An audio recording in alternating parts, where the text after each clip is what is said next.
Welcome to OWAD today. I'm Sophie, your pilot into the universe of Chinese, and today is another man. That's pairing long with the heart symbol. Long heart? How does that make sense? It's pronounced as man, but I mean slow. Elongated heart means slow. Okay. It can be explained by if your heart, in Chinese, heart symbol as our organ also relates to the mind. So just like in English, sometimes we use heart, like heartbroken, means emotionally tethered. I don't know how to say that, but it describes our emotional state. So heart, we use that both as emotional and cognitive. So basically, we use heart to describe not only the heart by itself, literally, but also the mind. So both body parts we describe with this heart symbol. And the heart symbol, I explain it as the pump in, the pump out. So in tube, out tube, and the third tube to supply the heart as an organ itself. But it turned out hearts got 4 chambers and a lot more tubes than just 3. I guess this is language, just like if we use 3-finger hand symbol like here. This is a super simplification of our human anatomy. Of course, heart is a lot more complicated than that.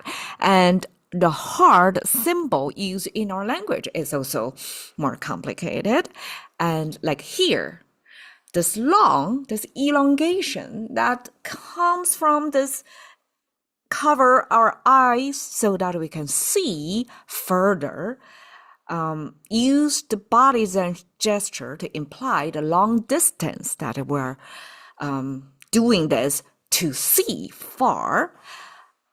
When we pair that with heart, it means unrushed, means we really take it easy. We are almost like the heart, if you have a slower heart rate, means each heartbeat takes longer intervals to do its next heartbeat. So in a sense, slower heartbeat is related to slower, calmer mind. So this long, we can regard it as intervals between the heartbeats. So long heart or calmer heart, that comes to the concept of slow. A few examples, that's kind of a contemporary use. We say that a lot. 慢动作. 动 means energy source or power. 做 means action. Power, action is a Chinese 动作. Chinese translation of, we call it action movie, like 动作片. 片 means movie, film. That's a thing that came from the form factor of the film when it was still on a film format, not digital. That 动作 is the action translation. So we have both the movement and the power source of the movement together. And the 慢动作 is slow motion. Simply a translation of that. And 慢性病. Okay, we have 急性 and 慢性translated corresponding to 急性 means acute and 病 ailment or illness. And 慢性 is slow nature. So 急 means rushed nature. Okay, so that's acute. And 慢性 is slow nature. That means chronic illness, means takes a long time to build up. That's the 慢性病, like takes a long time to have inflammation, or take a long time to develop dementia, or takes a long time for heart disease, all that chronic disease. So this 慢性病, as a Chinese, we use the pacing as a rushed or slow motion, paired that with 性 means nature, the way it goes. Like life's heart is a Chinese depiction of what nature, or the quality or feature of something. And 慢性 is the the nature that is slow, takes a long time, slowly developed ailment. Ailment, illness. Okay, so this man, in this case, without making a new word like English, we have chronic, right? Chronic came from this time. Chronicle, right? Means it takes time to develop it. Versus Chinese simply give it the pacing. It's a slow motion development. Okay. 请慢走 is common, one of the most common parting courtesies. So when you have a guest, you see them off, and oftentimes this is a default autopilot phrase. You don't need to create your own expression.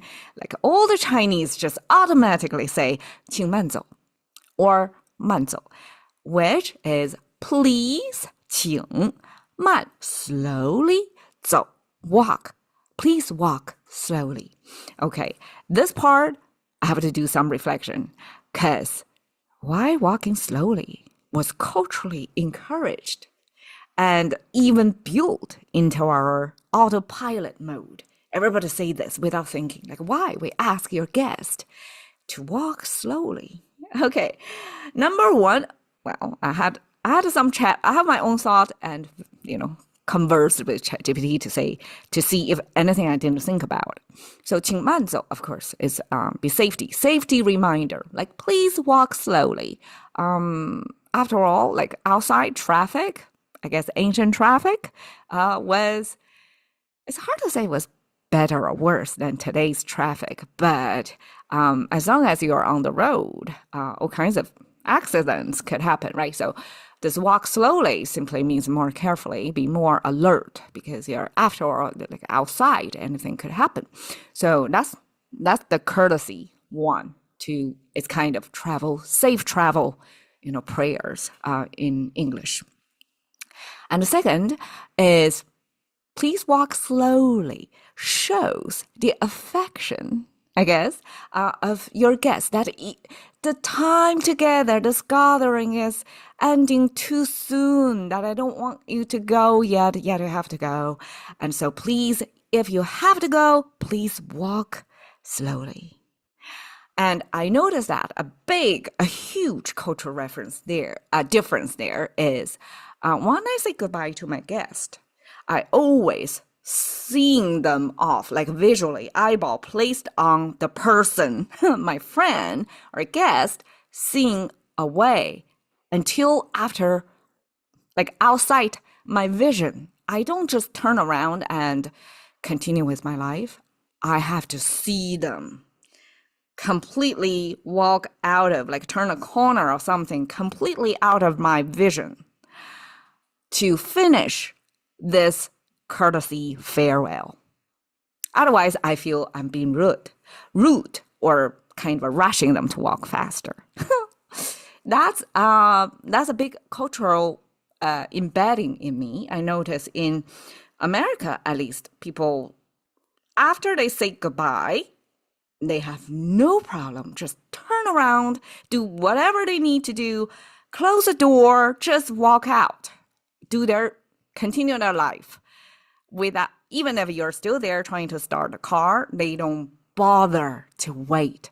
They're done with you. You're dismissed. So that's like shocking me.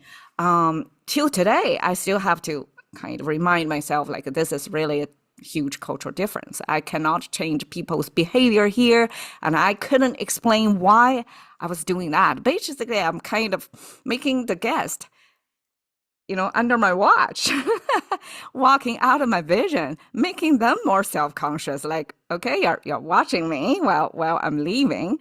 Probably make other people uncomfortable as well. But that's my cultural embedding. I cannot change it. I have to do that.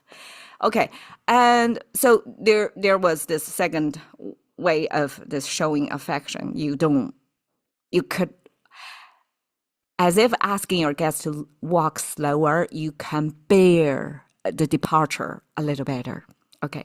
Third would be, 慢 actually in Chinese also implies social status. For higher social status, people take their time to walk. They don't walk rushed.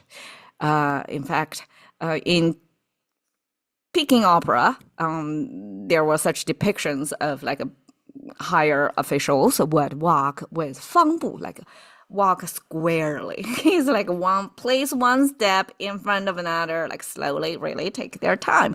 And that kind of shows their importance in the social hierarchy.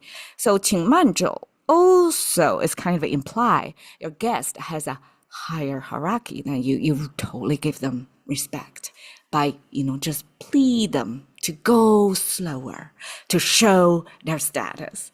Okay, lot to unpack, but this is a major Chinese cultural thing that we put 慢 in there. So I guess being slow, not only is a marker of speed, but it's a marker of status, of your mindset, a lot to it. 慢. Thank you for your time. See you another day.